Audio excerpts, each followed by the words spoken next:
Welcome back to another day in Breeze World. What's up, y'all? All right, so today I'm going to be talking about my car accident that I was in 1 year ago today. 1 year ago today, I looked like that. Crazy, right? To think that I came from that back to this is amazing. But today, I want to talk to you guys about my mental health that I had going on basically at that point. I want to talk to y'all about my mental health now. I want to go into depth about what happened last year that led to my car crash. So last year I did a lot of different live videos after my car crash, just keeping people updated, letting them know I'm in good spirits, letting them know what's going on, blah, blah, blah, blah. But I never truly went into detail about what happened. So the plan is to go completely into detail. I will leave nothing out, I promise you. And in the end, I want you to know what happened in my car crash. I want you to know why it happened. And I want you to know where I'm at now. 3 things we're going to cover in this video. 3 things. But before we get started, make sure that you hit that subscribe button. Also, click that little bell so that you get the notifications every single time I upload because you don't want to miss what's going on. Let's get started. Okay, so I said the purpose of today is 3 things. What happened, why it happened, where we are now. We're going to start with what happened. So last year, it was Super Bowl Sunday. I had just got off work. I had worked like a 6-hour shift. I came, picked my son up from my parents' house because they had kept him for me while I was at work or whatever. And they asked me, could we go to the park? And I was like, yeah, we can go to the park. Well, his friend from daycare called me and was like, her mom called and was like, hey, can Christopher spend the night? And I was like, yeah, that's fine with me. You know, that's cool. It would give me and my, at the time, boyfriend, adult night, little parent night or whatever. So I was like, yeah, that's fine. He can come over there. So we are at the park playing, and it was me, him, and my boyfriend.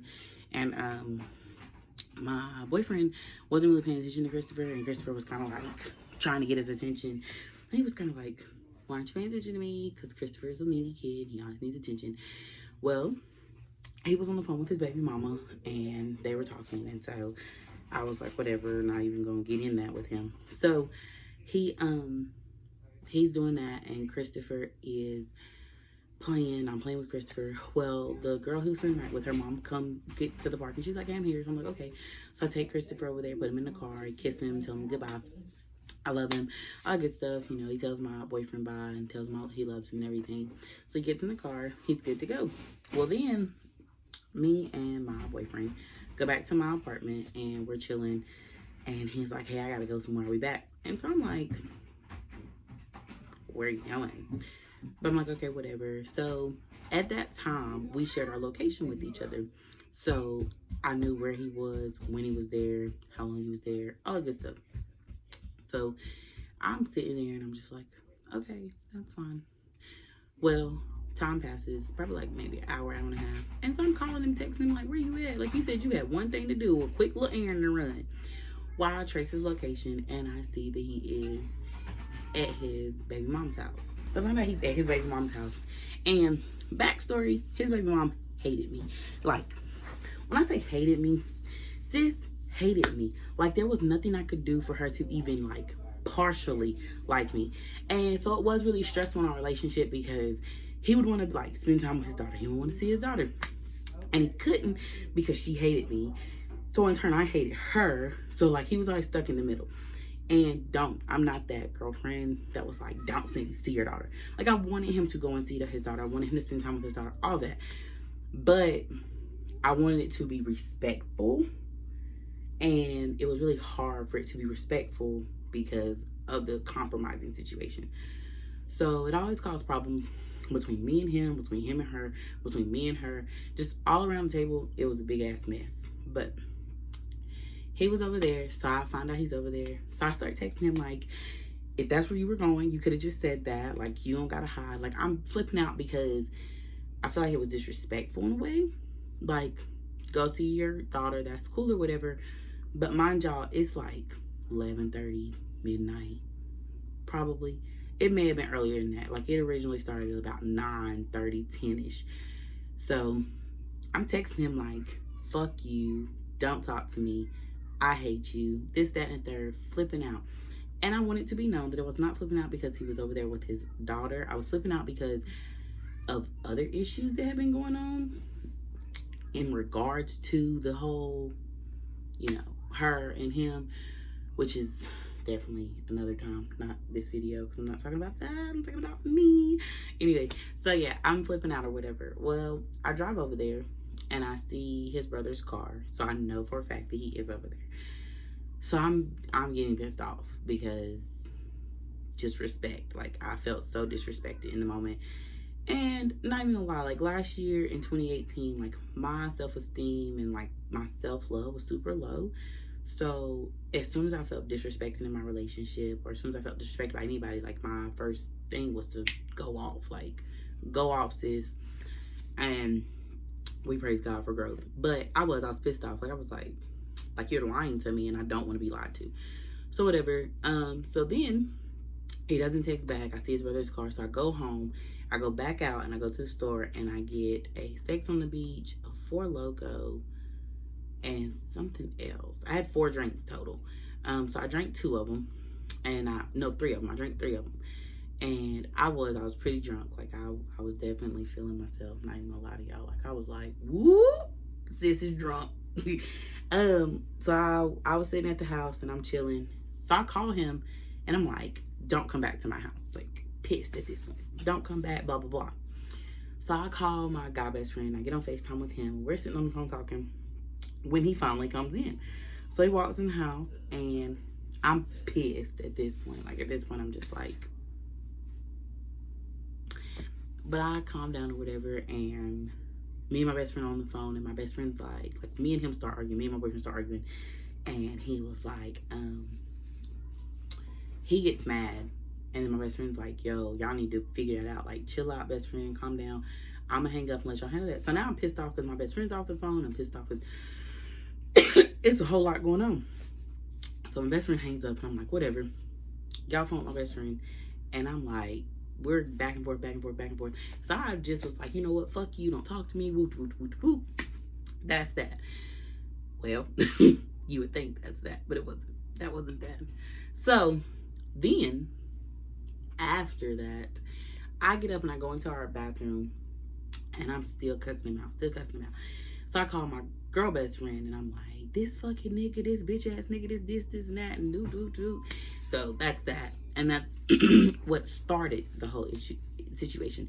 So my best friend's like, you need to calm down. Do you want me to come over? Like, I'll come over there. Like, we can go somewhere, or you can come to the house. And I was like, I'm drunk. I don't need to be driving. And she was like, okay, well, I can come over there and pick you up. Like, just calm down. And what ended up happening is we kept arguing. He takes my phone, he hangs up on my best friend. And so I was like, fuck you. I get my car keys, I get in my car. First mistake, I literally just told my best friend, I've been drinking, I don't need to drive. But I got in my car because I was so pissed off. So he storms out of my house and goes to his mom's house. So I get in my car and I pull off. I literally speed out of my driveway. And I drive around and I see him and I pull up beside him. I scream, fuck you, and I pull off. Well, when I pulled off, he was calling me and he was like, I answered him like, what do you want? You don't love me, blah, blah. And he's like, you need to go home. You're drunk and you're going to wreck. Now, mind you, earlier when he was at his baby mom's house and I kept calling him, I had left him a message and I was like, if I died tonight, you wouldn't even care. So he keeps calling. I finally, I'm ignoring him, then I'm answering, and I ignore him. So I am driving down the street. He calls. I answer. I'm like, do not fucking call me again. I slam my phone down. I look to my side for 2 seconds, y'all. Promise you.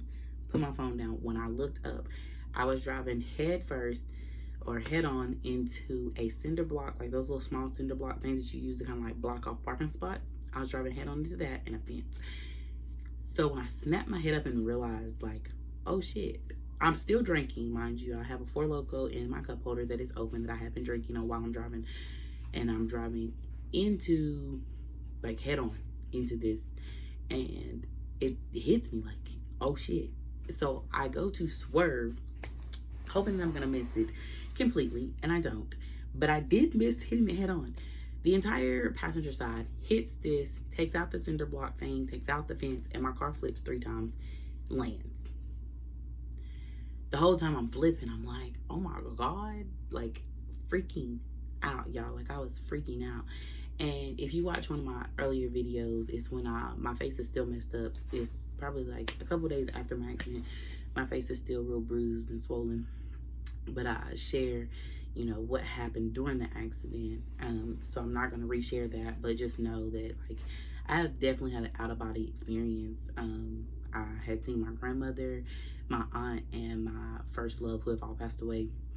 So the car lands, and I get out, and I'm like screaming for my boyfriend at this point. Like, I'm screaming for him. I'm so scared. I can't find my phone in my car anywhere. My glasses have come off. It was all a mess. I mean, it was horrible. So all that's happening, and I get out, and there's a car coming. So I wave the car down, and they're like, we have to call 911. Mind you, at this point, like, I don't really know what my face looks like. I don't know how bad it is. I know that, like, my eyes swollen because it's kind of shut like that. And my head is banging, and I'm just like, whoa, like, how did this happen? And my dumb ass is thinking, like, I'm gonna get back in my car and I'm gonna drive off. Like, what? I did, though. I was convinced I was gonna get in the car and drive off. So then, excuse me, the lady that I'm like flagging down stops, and she's like, we gotta call 911. I'm like, no.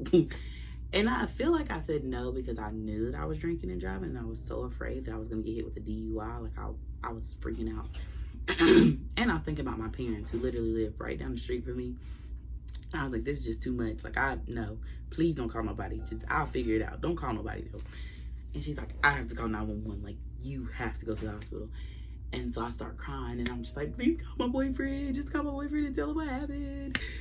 And the accident happened probably like not even a mile from my house, and that's where my boyfriend was. So it was crazy. So that's probably why I was telling her to call him, because I knew he wasn't that far away. But in the process of all this happening, I didn't know, but my mom was at the hospital with my grandmother. My best friend is on her way to my house. So the way she comes to my house, she had to pass my accident.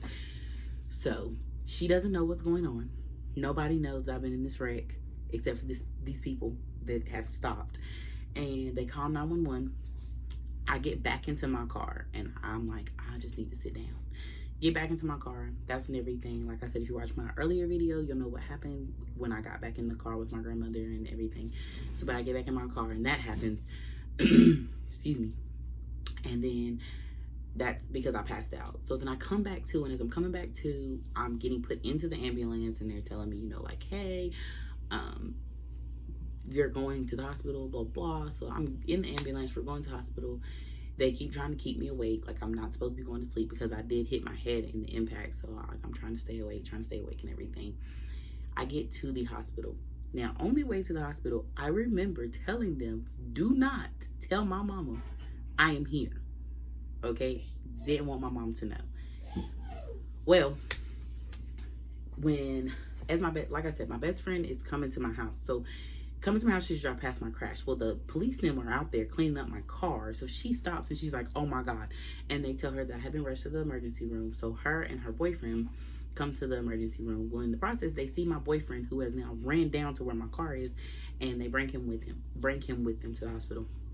So I get to the hospital, and they cut my clothes off. Like, that's how bad it was, y'all. Like, it was truly a trauma. And so first I was pissed because the t-shirt that I had on, it was like a little tank top. Yes, I was wearing a tank top in February. I know, y'all, what am I thinking, right? But I had on a tank top in February. So anyway, it was a tank top, and I really love the tank top because it was from this girl that I was no longer friends with anymore. And so it was kind of big on me because she was bigger than me. And so it was like a very good tank top. Like, I love that tank top. But they had to cut it off. They also cut off a favorite pair of my shorts. So a lot happened. Like, I'm trying to tell y'all, it was a lot. But they cut it off or whatever. And my mom was like a room or 2 rooms over from me with my grandmother. And my best friend called my mom and was like, Gay's coming to the emergency room. She had a car accident. They're saying it's a trauma. Honestly, it looks like she's died. Like, there's no way she could have survived this. Like, my best friend's boyfriend told her, like, prepare yourself because she's probably dead. Like, there's no way she survived this crash. And honestly, there's no way I should have survived that crash, but by God. So anyway, get there, and I fall back asleep, and they take me. I have to get an MRI. I had to get a CT scan, all that stuff. Like, I had to get the whole 9 yards. and they're trying to talk to me through this whole thing and trying to keep me awake, and I could not stay awake, y'all. Because mind you, I had alcohol in my system, I was tired, like it was just a lot going on. So I get back to the room, and when I get back in the room, my best friend is there, my boyfriend's there, and my mom's there. And all three of them are looking at me, and I'm like, well, this is awkward. So I tell my best friend and my mom to take pictures of my face because I wanted to see what I looked like. Nobody was giving me a mirror. And when I see my face, y'all, I was like, whoa, like, how did that happen? But it happened. And I really, in the moment, like, it was such an out-of-body experience, because in the moment I'm just like, I really wrecked my car this bad. Like, my engine had come through my dashboard. I was technically trapped in my car, and I got myself out, waved the people down, all that, got back in my car. And honestly, the paramedics, the doctors, the law enforcement, everybody that seen me was like, how? Like, how did you do this? And I don't know. Like, I literally sat there and I was like, bro, this is crazy. Like, there's no way I should have survived. So my best friend's crying, my boyfriend's crying, my mom's crying, I'm crying, and we prayed. Like, I prayed and everything. And so, like, that's what happened. I mean, I got to go home that night. The worst that I got literally is this scar right here. This is where the engine had hit me, and it was down to the white meat originally. Like, you could see the bone when it first happened. That's the worst. The only other thing I have is, you can't really tell, but like when I smile, hold on, it's kind of crooked now from where my jaw, like, it went back the way it was supposed to, but it's still kind of sensitive. This is the side that was swollen, and so from where it was swollen, when I smile, it's still kind of crooked. But that's about the worst that I got out of this accident. So that's the what happened. Now for the why. Honestly, just to keep it plain and simple, it happened because I had lost myself. Don't get me wrong, my ex, the guy I called my boyfriend, that I was calling my boyfriend, who's now my ex, is a good person. He's not, you know, I don't ever want to blame it on him. I don't want other people to blame it on him. I don't want him to blame himself. But we got together in 2018, and so we got together 2018 January 11th, which was the day after my grandmother's birthday, and my grandmother had just passed away in November. So 2 months after my grandmother had passed away. Mentally, I was not in the space to be in a relationship, but I chose to be in a relationship because we had a good vibe. He was real cool, you know, like, whatever. And we get into this relationship, and I'm thinking that I'm ready, but I wasn't mentally prepared for a relationship. I was not mentally where I needed to be with anybody. So our relationship was rocky. It was really bad, but it also had its very great points. Like, he was amazing. I mean, him and my son built a relationship that to this day, my son will tell you that is his daddy, that is his best friend, that is everything to him. He is his superhero. So that happened, and basically, you know, I kind of forced the relationship, and mentally it messed with me. A lot of things happened in that relationship that mentally messed with me, and once again, I don't want to blame him. I don't want to say it's his fault, because really it was me. I should have known myself better. And so we end up being in this relationship, and I am already a jealous person, but we had a miscarriage in 2018 that truly affected me. And, you know, we were super early on, so it maybe shouldn't have affected me, but it did. And I felt like it didn't affect him, and he didn't really have like a care about it. And I don't want to say I was jealous of his baby mama, but, you know, part of me longed for what she gave him. And because of that, every time they were together, it wasn't that I had an issue with him being with this child, it was her. Because I knew the feelings were still there, and I knew she still wanted him, and she had an issue with me and him being together, and she would swear me down, I don't have an issue with y'all being together, but she did. So the why my accident happened is I was so caught up in what he was doing, and I was so caught up in why he was doing what he was doing that I allowed it to consume me. And I mean, it literally consumed me, y'all. It ate at me. Even before the accident, every time that he was with her, it would eat at me. I mean, it would eat at me, and I would be so stressed out about it. So why it happened is, honestly, I was not loving Gabriella the way I needed to love Gabriella, and it caused me to lose it. I mean, I literally lost my shit. I've drank and driven before. I've been drunk and driven my car before. But that night, I did not care. And when I look back on it, it's crazy because I love my son. I love my son. I love my son. My son is my best friend. And I literally was willing to risk my son, my life with my son, for what? And so when I look back, when it first happened, my why was that I was drinking and driving. But now that a year later, I can literally sit here and say my why was because I was not loving Gabriella the way I should have been loving Gabriella. And if I would have been loving Gabriella like I should have been loving Gabriella, I never would have gotten in my car. I never would have risked my life. I never would have done any of that. So that's the why. The third and final thing for us to talk about is the where we are now. And this is my favorite part of the video. It will be my favorite part of the video because I have come from so far in just 1 year. If you have been watching my videos and you have been subscribing or following me, you know that in May of 2018, I was diagnosed with bipolar disorder.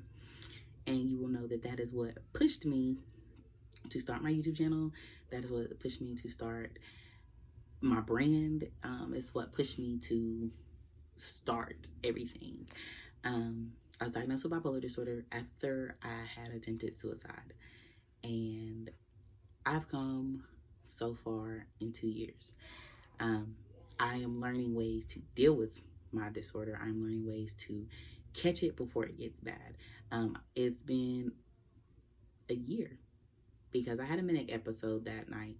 So it's been a year since my last manic episode. I've been out of mania for probably some months. It's been a year since my episode, but I was still in mania in that moment. I was definitely in mania. Depression, it's been probably a year. So growth. But like I said, the third part of this video is where we are now. So growth is the way to describe where we are now. I am truly so much further than where I was. 2018, I was depressed. I was going through manic episodes all the time. I literally tried to take my life. And that was in May and then again in September. The day of my accident had made 5 months since I had last self-harmed, since I had last attempted to kill myself. I am so proud to say that we are now a year and 5 months. A year and 5 months past that, and I'm so proud. This was the scar. Hold on. This is the scar that I got the last time I attempted to kill myself or had a manic episode. And I'm so proud to say that that is the last time I've cut. I'm so proud of where I've come from where I was. It is truly, truly, truly, truly, truly an accomplishment. And yeah, so that's where we are now. We are growing. We are healing. We are self-loving. There's so many things that I could say about the person I am today. But to sum it all up, I would say she is happy. I am happy. I am at peace. And that is one of the best feelings in the world. So that's the story. That's what it is. And I thank you guys for tuning in. I want to leave this video by saying that if you know somebody who is struggling with anxiety, depression, bipolar disorder, schizophrenia, multiple personality disorder, any mental disorder, understand that it's just as serious as a physical disorder. Mental disorders are just as serious as someone with Downs, as someone with autism, as someone with cancer. All the signs that we see, all the diseases and things we see every single day, it's just as serious in mental health.